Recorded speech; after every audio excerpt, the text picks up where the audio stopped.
마태복음 5장 42절 말씀을 봅니다. 내게 구하는 자에게 주며 내게 꾸고자 하는 자에게 거절하지 말라.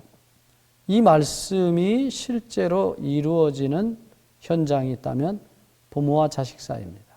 부모가 자식이 달라고 할 때 결코 거절하지 않습니다. 자기가 없어서 못 주지 있는 것을 자식에게 아끼지 않습니다. 여기 분명히 누가복음 11장 13절에서 예수님은 정확한 비유를 드셨어요. 너희가 아비로서 어미로서 가장 좋은 것을 자식에게 준다. 그런데 우리가 구제할 때는 가장 좋지 않은 것을 줍니다. 소위 사랑이 없는 구제입니다. 혹은 자기가 쓰다 남은 걸 줍니다. 가장 좋은 것은 주지 않습니다. 그래서 고린도전서 13장 3절 말씀 그대로 내 몸을 불사르게 내어줄지라도 근본이 동기가 사랑이 아니라면 아무것도 아니라고 주님께서 말씀하십니다. 더더욱 놀라운 사실은 누가복음 6장 30절에 이 말씀과 더불어서 주님께서 하신 말씀은 남에게 준 것을 달라 하지 말라, 다시 돌려달라고 하지 말라고 말씀하십니다. 이것 또한 역시 마찬가지입니다. 부모와 자식 사이에 일어나는 일이에요. 엄마가 어려서 아이를 길러서 밥을 주고 옷을 사서 입히고 학교를 보내고 그것을 나중에 엄마가 다시 달라고 도로 달라고 그렇게 말하지 않습니다. 엄밀하게 보면 아버지와 아들 사이에, 엄마와 아들 사이에 일어나는 이야기예요. 우리가 범죄함으로 타락해서 우리 속에 있던 하나님의 그 사랑의 유전자가 다 죽어버렸기 때문에 다른 사람을 사랑할 수 없어요. 예수님 말씀대로 내 이웃을 내 몸처럼 사랑하라. 내 몸이 누구냐? 바로 자식이에요. 자기 뱃속에 있던 아이가 떨어져 나간 것이에요. 자기 몸이에요. 특별히 어머니는 정확하게 그 아이가 자기 몸이라는 걸 압니다. 그래서 엄마가 딸을 사랑할 때 자기 입었던 옷을 다 벗어주는 것입니다. 자기 신던 신발, 구두를 다 벗어주는 것입니다. 아들과 딸의 행복이라면 무엇이라도 할 수 있는 것입니다. 구하는 자에게 거절하지 말라. 꾸고자 하는 자에게 반드시 주라. 물론 잘못된 요구를 해서 부모의 재산을 다 없애버리는 사람들이 있긴 있습니다. 그래서는 아니 되겠죠. 하지만 부모된 자로서 자식의 요청을 거절하는 것은 그것은 부모이기를 포기하는 것입니다. 자식에게 빌려주는 것은 빌려준 게 아닙니다. 그것은 준 것입니다. 일종의 사랑의 선물이에요. 그래서 예수님께서 누가복음 6장 35절에 아무것도 바라지 말고 빌려주라고 말씀하셨어요. 빌려줄 때에 나중에 받을 것 혹은 이자를 계산해서 그러면 그건 사랑이 아닙니다. 그리고 자식에게는 빌려준 다음에 달라고 요구하지 못하는 것입니다. 오히려 자기의 마지막 모든 것을 다 자식에게 쏟아주고 가는 것입니다. 우리가 다른 사람을 구제할 때에 우리는 자기 자신과 그리고 구제를 받는 그 사람 그리고 예수님을 구제하는 것입니다. 지난 시간에 우리가 한번 다시 살펴보았지만 마태복음 25장 31절 이하에 나오는 마지막 심판 때에 예수님이 의인들에게 하시는 말씀이 너희들이 내가 배고플 때 너희가 먹을 것을 주었고 벗었을 때 입혔고 옥에 갇혔을 때와 병에 들었을 때 와서 돌아보았다.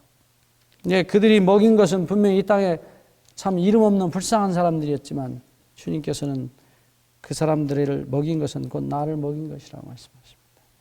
그래서 우리가 본능적 사랑으로 다른 사람을 구제할 때는 예수님과 그 사람 결국은 자기도 구원을 받게 되는 것입니다.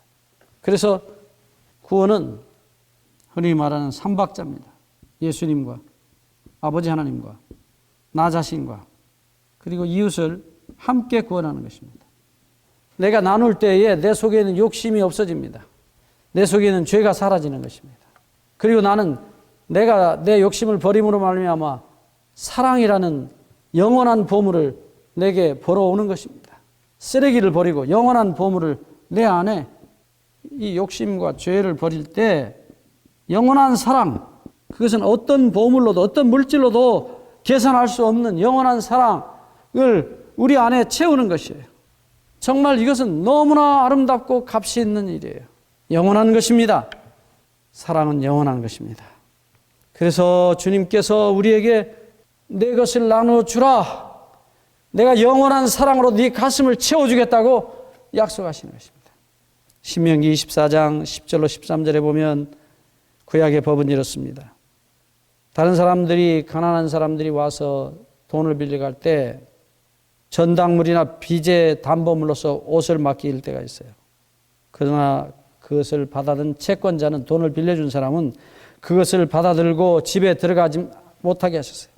왜냐하면 그 사람이 해가 질 때 추워서 저녁에 덮고 자야 될 담요입니다. 그것이. 겉옷이라는 게 일종의 담요예요. 그거 없으면 밤새 추위에 떨어야 합니다. 그래서 해가 지기 전에 그 전당물을 반드시 돈을 빌려준 채무자에게 돌려주라고 말씀하십니다. 여러분, 모세를 통해서 신명기 15장 7절 8절에 이렇게 말씀합니다. 가난한 형제가 너와 함께 거하거든 그 형제에게 내 마음을 강팍히 하지 말며 내 손을 움켜쥐지 말고 반드시 내 손을 그에게 펴서 그 요구하는 대로 쓸 것을 넉넉히 구워주라. 넉넉히입니다. 그러므로 우리가 빌려주는 것은 결코 빌려주는 것이 아니라 선물이요 사랑이 되어야 한다는 것입니다. 우리가 우리 이웃들에게 사랑을 줄 수 있다면 무엇이라도 줄 수 있을 겁니다. 그런데 그들이 필요를 따라서 구한 것, 그것마저 거절한다면 그것은 결코 사랑이 아닙니다. 주님께서 우리에게 다 주신 것을 기억해야 합니다. 피도 물도 다 쏟아주셨던 그 사랑을 기억해야 합니다. 다시 말씀드립니다. 너무너무 중요한 이야기입니다. 현세적인 내 모든 것을 나눠줄 때에 하나님의 사랑이 우리 안에 가득하게 될 것입니다.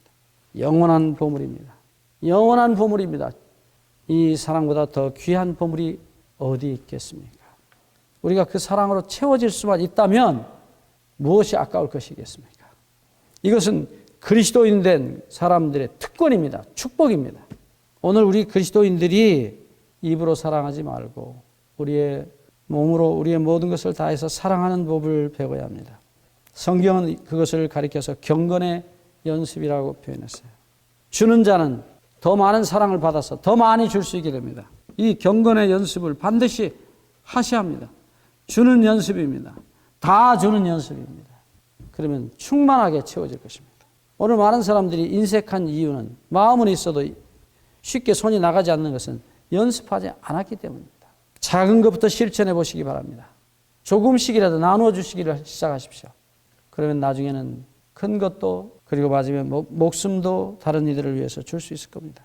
성경에 거듭난 사람들의 이야기 수없이 했지만은 그들은 한결같이 자기들이 얻은 영원한 생명을 다른 사람들의 죄와 기꺼이 바꿨습니다. 그들이 천국을 갈 수만 있다면 나는 지옥에 가도 좋다고 말씀했어요. 곧 그것이 거듭난 사람들, 구원 얻은 사람들의 명백한 증거입니다. 예수님께서 이 양의 무리로 분류된 마태복음 25장 31절 이후에 나타난 양의 무리로 분류된 사람들에게 마지막 주시는 것이 무엇입니까? 마태 25장 34절에 보시면 그때 임금이 그 오른편에 있는 자들에게 이르시되 내 아버지께 복받을 자들이여 나와 창세로부터 너희를 위하여 예비된 나라를 상속하라. 창세로부터 준비했다고 말씀합니다. 우리를 위하여 준비하신 에덴 동산이 그들의 몫으로 돌아가게 될 것입니다.